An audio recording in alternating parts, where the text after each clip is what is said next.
കേന്ദ്രം പണം കൊടുക്കുന്നില്ല, കേരളത്തിന്റെ കടമെടുപ്പ് പരിധി കേന്ദ്രം പരിഗണിക്കുന്നില്ല, കൂട്ടിക്കൊടുക്കുന്നില്ല എന്നൊക്കെ പറഞ്ഞുകൊണ്ടാണ് ഇവിടുത്തെ സാമ്പത്തിക അവസ്ഥ ഇങ്ങനെ കിടക്കുന്നത് എന്ന് മുഖ്യമന്ത്രിയും ധനമന്ത്രിയും ഒക്കെ പറഞ്ഞുകൊണ്ടിരിക്കുന്നത്. ഇത് സംബന്ധിച്ച് സുപ്രീം കോടതിയിൽ കൂടുതൽ കടമെടുക്കാൻ അനുവദിക്കണം എന്ന് പറഞ്ഞുകൊണ്ടൊരു ഹർജിയുമായി പോയിരുന്നു, കേന്ദ്രം പരിഗണിക്കുന്നില്ല എന്ന് പറഞ്ഞുകൊണ്ട്. ഈ ഹർജി പരിഗണിച്ച സുപ്രീം കോടതി കേന്ദ്രത്തോടും കേരളത്തോടും സംസാരിച്ച ശേഷം നിങ്ങൾ തന്നെ ഇത് ചർച്ച ചെയ്ത് തീരുമാനിക്കുക എന്നൊരു നിർദ്ദേശം കൊടുത്തു. ആ നിർദ്ദേശം കേട്ടപ്പോൾ നമ്മുടെ മുഖ്യമന്ത്രി പിണറായി വിജയനും അതുപോലെ ധനമന്ത്രി ബാലഗോപാലനും ഒരു അല്പം ആശ്വാസം തോന്നി എന്നുള്ള സത്യമാണ്. കാരണം ഒരു ചർച്ചയാവുമ്പോൾ കുറച്ചൊക്കെ വിട്ടുവീഴ്ച ഉണ്ടാവുമല്ലോ, അതുപോലെ എന്തെങ്കിലുമൊക്കെ കാര്യങ്ങൾ നടക്കുമെന്നും കുറച്ചൊക്കെ കടമെടുക്കാൻ തൽക്കാലം കിട്ടുമെന്നും അങ്ങനെ കിട്ടിക്കഴിഞ്ഞാൽ എന്തെങ്കിലുമൊക്കെ തൂർത്തുകൾ വീണ്ടും നടത്താമെന്നൊക്കെ അവർ കരുതിയതാ. പക്ഷെ ആ ചർച്ച പരാജയപ്പെടുകയാണ് ഉണ്ടായത്. എന്നാൽ ഈ ചർച്ചയൊക്കെ കഴിഞ്ഞ് കേരളത്തിൽ വന്ന ബാലഗോപാൽ പറഞ്ഞത് കേരളത്തിന്റെ ആവശ്യങ്ങൾ കേന്ദ്രം അംഗീകരിച്ചില്ല എന്നാണ്. സുപ്രീം കോടതിയിൽ ഒരു കേസ് കിടക്കല്ലേ, നിങ്ങൾ എന്തായാലും ഒരു പരാതി കൊണ്ട് സുപ്രീം കോടതിയിൽ പോയതല്ലേ, പിന്നെ ആ കേസിന് തീരുമാനമാകട്ടെ. കാരണം അങ്ങനെ ഒരു കേസ് കിടക്കുമ്പോൾ നമ്മൾ എന്ത് ചർച്ച ചെയ്ത് തീരുമാനമെടുക്കാനാണെന്നാണ് കേന്ദ്രം ചോദിച്ചത്, അഥവാ അങ്ങനെ ചോദിച്ചു എന്നാണ് പറയുന്നത്. അതായത് കേന്ദ്രം അങ്ങനെ ചോദിച്ചുകൊണ്ട് കേരളത്തിന്റെ ഒരാവശ്യങ്ങളും അംഗീകരിക്കാതെ വെറും കൈയോടെ മടക്കി വിട്ടു എന്നാണ് പറയുന്നത്. കേരളം എന്താണ് കേന്ദ്രത്തോട് ആവശ്യപ്പെടുന്നത്, അല്ലെങ്കിൽ സുപ്രീം കോടതിയോട് എന്ത് പരാതിയാണ് ബോധ്യപ്പെടുത്താനുള്ളത്, എന്ത് ഹർജിയാണ് കൊടുക്കുക? ആകെ പറയാൻ കഴിയുന്നത് കടമെടുപ്പ് പരിധി കൂട്ടിത്തരണമെന്നാണ്, വേറെ ഒന്നും പറയാനില്ല. ഈ കടമെടുപ്പ് പരിധി കൂട്ടണമെന്ന് ആവശ്യപ്പെട്ടുകൊണ്ടുള്ള ഈ ഒരു ഗതികേടിലേക്ക് ഇന്ത്യയിലെ കേരളത്തെക്കാളും ചെറിയ സംസ്ഥാനങ്ങൾ ഉൾപ്പെടെ മറ്റു ഒരു സംസ്ഥാനത്തിലും ഇത്രയധികം ഗതികേടില്ല. അത് കേരളത്തിൽ മാത്രമാണുള്ളത്. എങ്ങനെയാണ് കേരളം, ഈ വിദ്യാസമ്പന്നരായിട്ടുള്ള വിവരവും വെള്ളിയാഴ്ചയുമുള്ള ഒരു സമൂഹം ഭരിക്കുന്ന അല്ലെങ്കിൽ അത്തരത്തിലുള്ള ജനത അധിവസിക്കുന്ന കേരളം ഇത്രയധികം സാമ്പത്തിക പ്രതിസന്ധി ഉണ്ടായത്, അല്ലെങ്കിൽ ഈ കേരളത്തിൽ ഇത്രയധികം പ്രശ്നങ്ങൾ ഉണ്ടായത്? അത് ഇവിടെ ഭരിക്കുന്ന സർക്കാരിന്റെ പിടിപ്പുകേടാണ്, കഴിവുകേടാണ്, ധൂർത്താണ്. എങ്ങനെയാണ് പണം കൈകാര്യം ചെയ്യേണ്ടത്, എങ്ങനെയാണ് സർക്കാരിന്റെ ഖജനാവിലേക്ക് പണം കൊണ്ടുവരേണ്ടതെന്ന് അറിയാത്തതുകൊണ്ടുള്ള കുഴപ്പമാണ്. ഇവിടെ നമ്മുടെ സർക്കാരിന് അറിയാവുന്നത് എന്താണ്? ആകെ രണ്ട് കാര്യങ്ങളാണ്. ഒന്ന്, ഇവിടെയുള്ള കേരളത്തിലെ മുഴുവൻ ജനങ്ങളെയും കള്ളു കുടിപ്പിച്ച് അവർ മദ്യം കുടിപ്പിച്ച് എത്രത്തോളം പണം ഉണ്ടാക്കാൻ കഴിയുമോ അത്രത്തോളം പണം ഉണ്ടാക്കണം.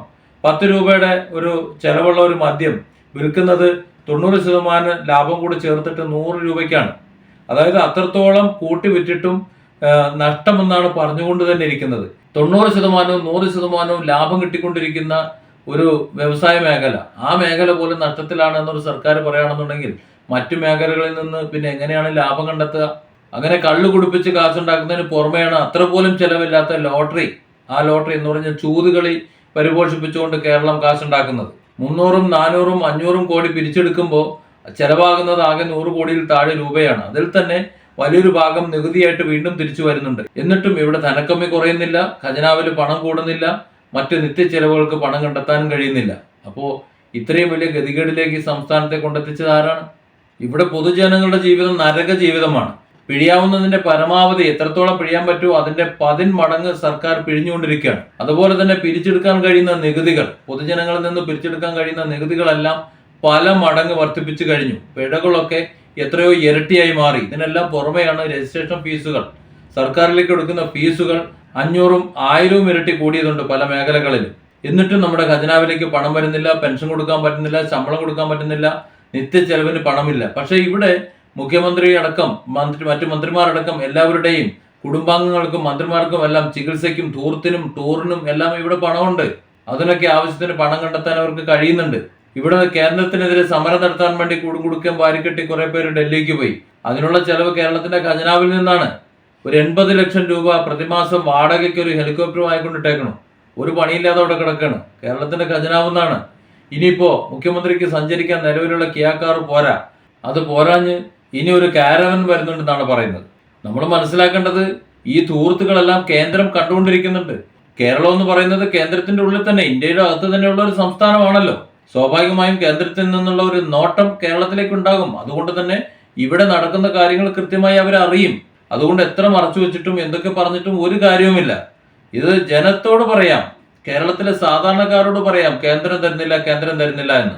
കണക്കുകൾ പരിശോധിക്കാത്ത ജനം അത് വെള്ളം തൊടാതെ വിഴുങ്ങിക്കൊള്ളും. പക്ഷെ കേന്ദ്രം അങ്ങനെയല്ല. കേന്ദ്രത്തിൽ നിന്ന് കേരളത്തിലേക്ക് കൊടുക്കുന്ന പണത്തിന്റെ കണക്ക് അവർക്കറിയാമല്ലോ, വാങ്ങുന്ന ഇവർക്കത് അറിയില്ല എന്നുണ്ടെങ്കിൽ.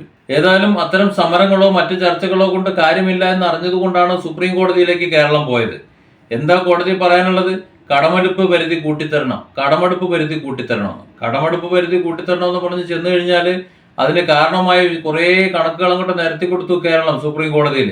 ആ കണക്കുകളൊക്കെ അവിടെ ഇരിക്കട്ടെ. അത് കേരളം പറയുന്ന കണക്കല്ലേ, കൊടുക്കുന്നില്ല എന്ന് പറയുന്ന കണക്കല്ലേ, അതൊക്കെ അവിടെ ഇരുന്നോട്ടെ. പക്ഷേ കൃത്യമായ കണക്കും കൊണ്ട് നിർമ്മല സീതാരാമൻ സുപ്രീം കോടതി കൊണ്ട് അങ്ങോട്ട് കൊടുത്തു കഴിഞ്ഞപ്പോൾ സുപ്രീം കോടതിക്കും കാര്യം മനസ്സിലായി. ഒരു കാര്യമില്ലാതെയാണ് ഈ ധൂർത്ത് നടത്താൻ വേണ്ടിയിട്ടാണ് ധൂർത്തിന്റെ ആശാന്മാർ വീണ്ടും കേസും കൊണ്ട് കോടതിയിൽ വന്നേക്കുന്നതെന്ന്.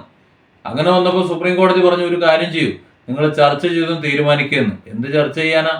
ഏതായാലും ചർച്ച നടന്നു. സുപ്രീം കോടതി പറഞ്ഞല്ലേ, ആ ചർച്ചയിൽ ഒന്നും തീരുമാനമായില്ല. വണ്ടിക്കൂലി പോലും ഇല്ലാതെ കേരളം മടങ്ങി. അതാണ് ഉണ്ടായത്. ഇനിയിപ്പോ എന്താ ചെയ്യാ? മുഖ്യമന്ത്രിക്കും പരിവാരങ്ങൾക്കും ഇതുവരെ നിലവിളിച്ചതുപോലെ കേന്ദ്രം തന്നില്ല, കേന്ദ്രം തരുന്നില്ല, കേന്ദ്രം അവഗണിക്കുന്നു എന്ന് നിലവിളിച്ചുകൊണ്ട് ഇനിയുള്ള അടുത്ത 2.5 വർഷം കൂടി ധൂർത്തടിക്കാം.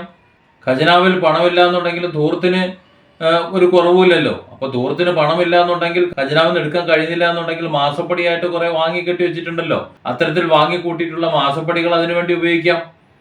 ഏതായാലും കേരളത്തിലെ സാധാരണക്കാരൻ, കേരളത്തിലെ ഭരണവർഗത്തെ ശപിച്ചുകൊണ്ട് ഇനിയുള്ള കാലം എങ്ങനെയെങ്കിലും കഴിയേണ്ടി വരും, അല്ലെങ്കിൽ അവൻ ആത്മഹത്യ ചെയ്യേണ്ടി വരും എന്നതാണ് ഇവിടെ ഏറ്റവും കൂടുതൽ ചിന്തിക്കേണ്ട വിഷയം. അതാകട്ടെ നമ്മുടെ ഭരണവർഗം, പിണറായിയോ അല്ലെങ്കിൽ മറ്റു മന്ത്രിമാരോ അവരാരും തന്നെ അത് ശ്രദ്ധിക്കുന്നില്ല. അവരെ സംബന്ധിച്ചിടത്തോളം എല്ലാം കേന്ദ്രം തരണം, അവരുടെ ധൂർത്ത് നടക്കണം, അവരുടെ കാര്യങ്ങൾ നടക്കണം, അത് മാത്രമേ ചിന്തയുള്ളൂ.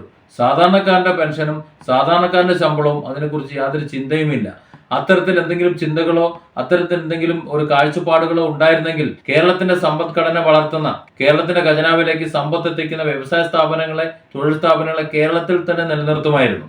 അതിനെയൊക്കെ ഇവിടെ നിന്ന് ഓടിച്ചിട്ട് കള്ളു കുടിപ്പിച്ചിട്ടും ചീട്ട് കളിപ്പിച്ചിട്ടും അതുപോലെ ലോട്ടറി എടുപ്പിച്ചിട്ടും ഇവിടെ ജീവിക്കാം, അല്ലെങ്കിൽ അങ്ങനെ ഖജനാവിലേക്ക് പണം കണ്ടെത്താം. അതിനുവേണ്ടി നമുക്ക് തൂർത്തടിക്കാനും നമ്മുടെ ഭാര്യയ്ക്കും കുട്ടികൾക്കും അല്ല കുടുംബക്കാർക്കും ചികിത്സിക്കാനും, അല്ലെങ്കിൽ നമുക്ക് വണ്ടി എടുക്കാനും, നമുക്ക് കറങ്ങാനും ടൂറടിക്കാനും ഒക്കെ പണം അത് തന്നെ മതി എന്ന് ചിന്തിക്കുന്ന ഭരണവർഗം, ആ ഭരണകൂടമുള്ളപ്പോൾ സാമാന്യ ജനം എന്ത് ചെയ്യാനാണ്?